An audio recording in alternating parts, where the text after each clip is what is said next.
Greetings, Skill Incarnate bringing you all the latest indie gaming goodness. Welcome back as we look at another indie game. This time we're checking out Occupy Mars by Pyramid Games. Pyramid created several excellent survival games, and Occupy Mars is, in my opinion, the pinnacle of their work. This game has it all: construction, destruction, agriculture, an electronic system, vehicles, and even robotics. This is one of the most challenging games I've played, but it's also one of the most rewarding games, and I think it is an automatic purchase for all of those guys that love survival games. This is one of the best. Let's check out Occupy Mars. The game begins with us having made it to the surface of Mars in our trusty drop pod, with a few basic tools and a few building materials that we're going to use to set up a base. We're going to gather our tools: the jackhammer for mining, a grinder for deconstructing facilities, and we can scrap some of the other settlements on the map to get some extra materials. Spectral detector, very useful in finding water deposits and later on deposits of ore. And finally our blowtorch, which we'll be using to construct most things in the game. We've got some raw materials: glass, aluminium and steel. We'll be building our habitat with those. Some electronic components: solar cells, screws, grouts and electronics. We'll be building solar panels with these, which is our primary source of power. And of course pipes, which is going to be used to move oxygen and water around our little base. And once we get a farm going, that's going to be vital. For now, we're going to start off with collecting some of the materials that we'll need. The well is going to provide water, and I'm also going to grab some solar panels and a battery.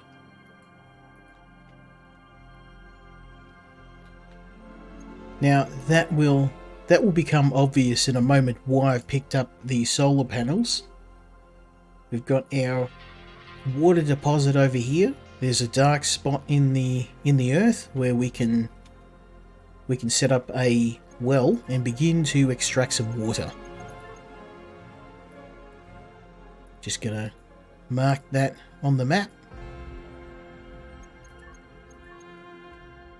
and we can head over there in our trusty rover. The rover is your all-purpose vehicle and mobile base. And in the early game, it really is your one-stop shop for survival. With a bed, it has a source of oxygen, and it also has a few supplies. This thing's well kitted out for you to survive for extended periods away from home. It also runs on solar power, so we're going to want to get this thing juiced up. It's got enough power for a few days though. Our most pressing concern really is getting some food. Okay, so let's set up a well.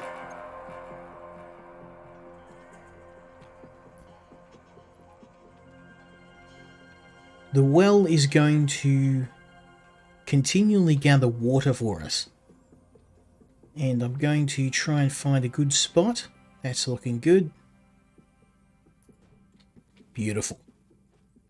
Now the well, like most buildings, is solar powered. It's only got one tiny solar panel, and that means that eventually during the night, when night falls, we're going to stop getting our water supply. But I can solve this with storage of power. We're going to just drop a battery here and a solar panel. That solar panel is going to start gathering some of the solar power, and we can stick our proverbial finger in the socket to charge our suit up. Don't try this at home, kids. So the electricity in the game is pretty simple. There's inputs and outputs. Oh, and as you can see, I said it was simple and I went and messed it up. So the output, and it's all color coded too, so I don't know how I messed that up, but there you go. So you can see here, this is now getting 30 kilowatts of power, and it's going to gather that as long as the sun is shining. And what we're going to do is we're going to hook this up to our water, our well. And when night comes, I'll just flip the switch on this and this will keep it running through the night. Because I don't need to turn it on right now. You can see through the day, it's already storing a fair bit of juice. And we can actually drink straight from this. Here we go.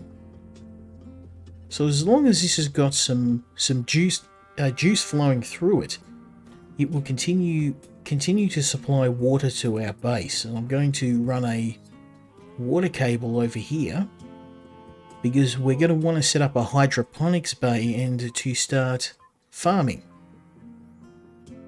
Now I have got a little bit of food, but not enough to last past a few days.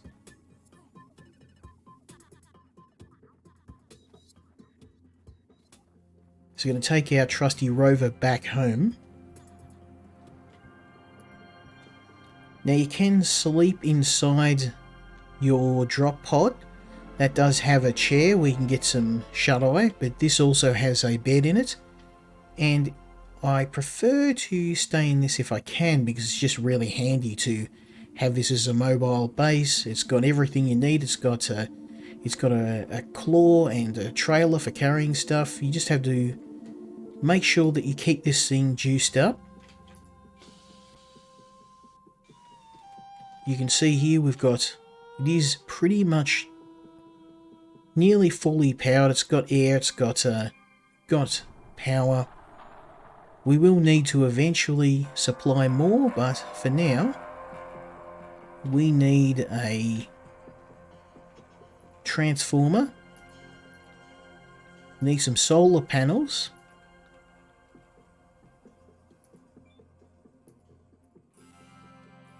And we're going to need a rock crusher and a workshop. Now, the canyon wall here is going to be a great spot. You can see the sun kind of comes over this way. So, looking at the direction of the sun, some solar panels going here are going to be fantastic. So, we're going to do that now. So, let's start with our solar panel setup. The sooner we get this built, the sooner we can start, just getting that energy coming in straight away. Transformer will not store energy by itself, but that doesn't matter because we can get a battery going, and we are going to get some batteries going very, very quick alike. I want power up and running as soon as possible. We need to use the daylight as efficiently as possible. There we go. Boom. And we chuck these into the transformer.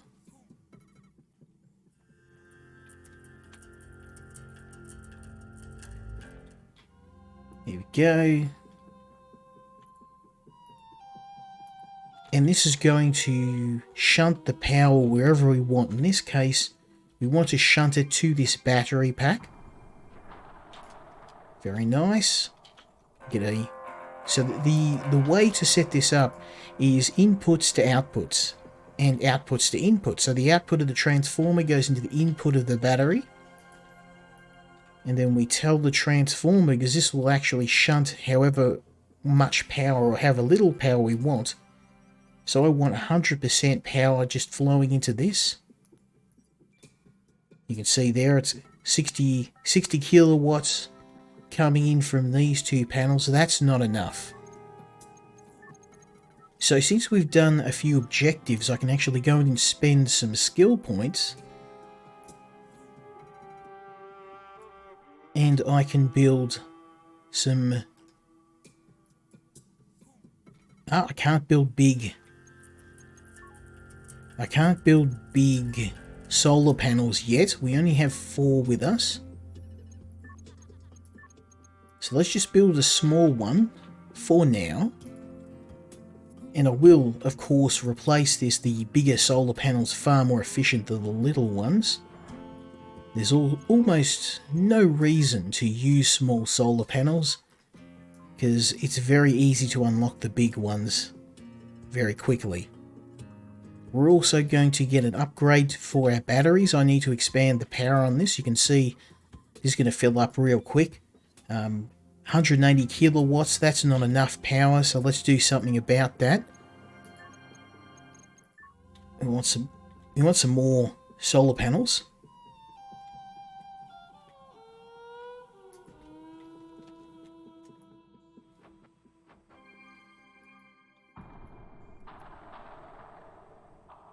And ideally you wanna have a pretty big solar farm and have some redundancy, because Mars has a lot of random events, and these things like blackouts, storms, both lightning and meteor variety of storms, very deadly lightning storms. There are giant hurricanes, tornadoes that can just tear through your base, and I mean that's not even counting all of the regular threats you've got. You freeze to death during the night, you can end up running out of food, running out of water. So we're trying to take care of the most basic needs right now. So with an upgrade to the battery, this will now store 450 kilowatts of power. That's going to be heaps, and by the end of the day we should have a fair amount of juice in that, but one battery is not enough. What's better than one array of batteries? Well, 2. So we're going to make sure this is set up right. There we go. Boom. And you might be wondering how we're going to connect all these up. Well, we're going to create a battery array, and that's pretty easy to do.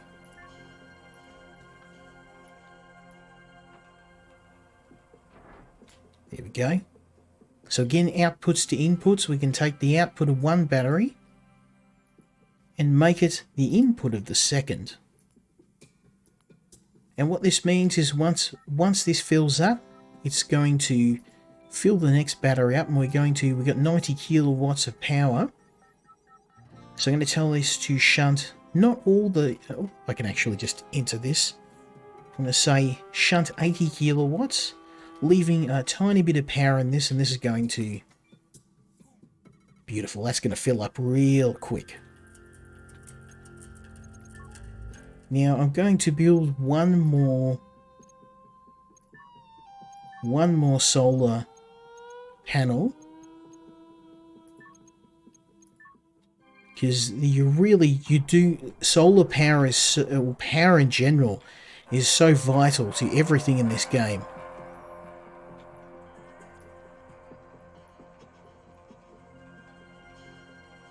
And the more, I mean, if you can never have too much power.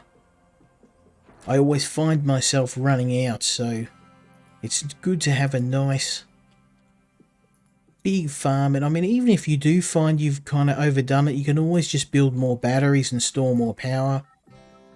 I usually, in my main base, I have about 10 of these, and even with 10 of them, my power can sometimes dip when you've got a very big base. It is very easy to burn through all of your power. So what we're going to do next is let's set up our workshop and our rock crusher. So rock crusher first, I'm going to put it over here because I don't want to... I need some space to be able to move the... This is basically our mining facility. That's going to do. That's perfect. It's going to have room for us to move. and we're going to chuck our workshop. And this is going to be the start of our main base. We're going to pop it over here. Beautiful. So what we're going to do is get some power to these buildings. And now we've built up a little bit of power where we should have enough to spare. It's 3 o'clock in the afternoon, so we need to be very careful that we're using our time in the best way possible. I have run out of cable.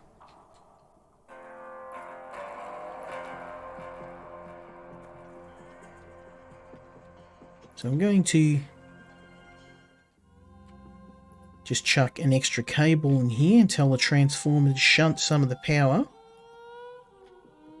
There we go, to the workshop.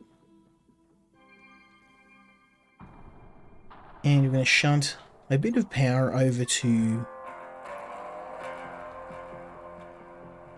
our crusher. This is basically the think of it as like a smelter. It takes all of the raw ore and it just crunches it down into a usable form. And you can take that straight out of the hopper from the crusher and put it straight into a 3D printer, which we're going to be doing later on. Okay, next thing we want to do is get some power to the rock crusher. Beautiful. So we don't need the rock crusher just yet. So I'm going to concentrate on just getting all of the power I can into these batteries. There we go. Beautiful. So I think just with these 2 batteries, we've nearly got enough power to keep this going the whole night. Which will be good because we need to get some farming going. So first thing we want to do is we need to get an airlock on this to let us into the building. And let's get 2. You're going to see why in a moment. Okay, airlock, and what we do is we put our first airlock on. And we're going to put our second airlock on. Oop, let me move that. And it's essentially going to create a seal. A way for us to enter the base without depressurizing the whole facility. There we go. Nice. Okay, so what we need is a CO2 scrubber. This is going to create oxygen. We need an incubator. And a 3D printer. Now you might be wondering, I haven't been out gathering any resources because in this game, the most valuable resource in the early game is food, because you cannot find food. You are completely reliant upon what you can locate. Oh, and we have no power. We can fix this. What we do is we take this cable and we're going to put it into the battery, and we're going to tell the battery to supply 40 watts of power. That's overkill. But for now, this is just to ensure that we have enough for the whole night. So 40 kilowatts, that's going to run in a tiny base like that. That is heaps. That's more than enough. Once we get a big farm going, then we'll probably have to, pump those numbers up. They're rookie numbers if we're gonna have a proper farm going. And you can see here now that we've created this extra layer of airlock to keep the pressure in our base. So let's get a 3D printer. This is useless for now. Without ore to power it, we're gonna drop our CO2 scrubber.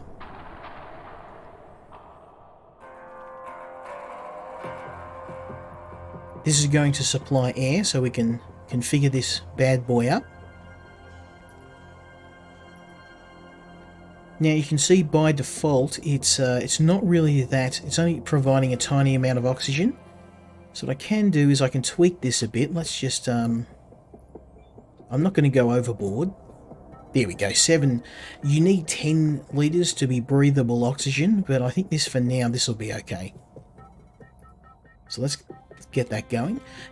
That's now providing some air into the base. Not enough for me to breathe, but enough to keep the plants alive. Now, speaking of plants, we need to set up our farm. I'm going to do that next. We need a plant incubator. This is going to incubate the seeds, and this is probably the hardest part of the game. This is the farming system is it's multi-stage, and it is very hard to figure out. So I'm going to give you a little bit of an indication on how to best get a basic farm up and going. And with that being said, there are tons and tons. I mean, the farming system is very complex, but all you have to do, or you have to know in the early game, is to get a basic batch of food to keep you from dying. You need an incubator and a hydroponic bay. So, planting tool, and we do get some seeds, basic tater seeds. They're not gonna provide a hell of a lot. I'm going to run over here. I'm just going to flip the switch on the power, and this is going to give us, it's going to take over the power production, because this will no longer be pumping water due to the power going out. Oh, I lost my seeds. Don't lose those. They're the only source of food we've got. So let's set this up. And I believe it only requires 5 kilowatts. So I'll just double check that. Yep, beautiful. 5 kilowatts. That's nothing. If we look at the stored power, this thing's filled up. 180 kilowatts. This will keep it going the whole night. Now, I'll probably want to upgrade that battery, but for now I've just set it to the point where I can set it, forget it, I'll go away, it'll keep a minimal amount of water coming in, and as our farm gets bigger, I'm going to want to expand that. Eventually you'll be able to build tanks to store water, and that's definitely what you want to do. Because occasionally, when there's emergencies and storms, or your pump stops working or gets destroyed, you want to keep a steady supply of water, not only to keep yourself alive, but to keep your plants alive too. So there's 2 stages to growing basic crops. More advanced crops require a greenhouse and require several different machines to run. But for potatoes, I mean, anyone who's seen The Martian has probably got a good idea of what I'm going to be doing about now. We're going to use this potato gun just to spray seeds into this thing. It's probably not the most efficient way to plant potatoes, but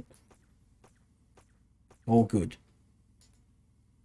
Now this thing's growing. What we do is we close this bad boy up. I'm going to die of hunger, so I'm going to smash down some food. Boom, boom, boom.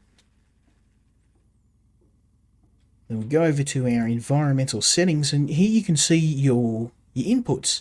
You can see I've got 200 units of water, and I've got 300 units of power.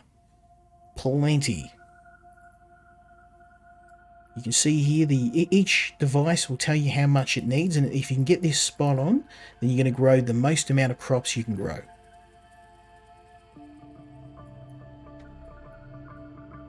And right at the start, you can go out and find other seeds across the planet. As you go and explore other settlements, you'll find things like robotics, vehicles, different seeds, blueprints for additional types of buildings. But for right now, to keep us from dying, just to get us through the day, the potato crops will keep me from dying. And that's going to keep us going. We've got ourselves a nice starter base.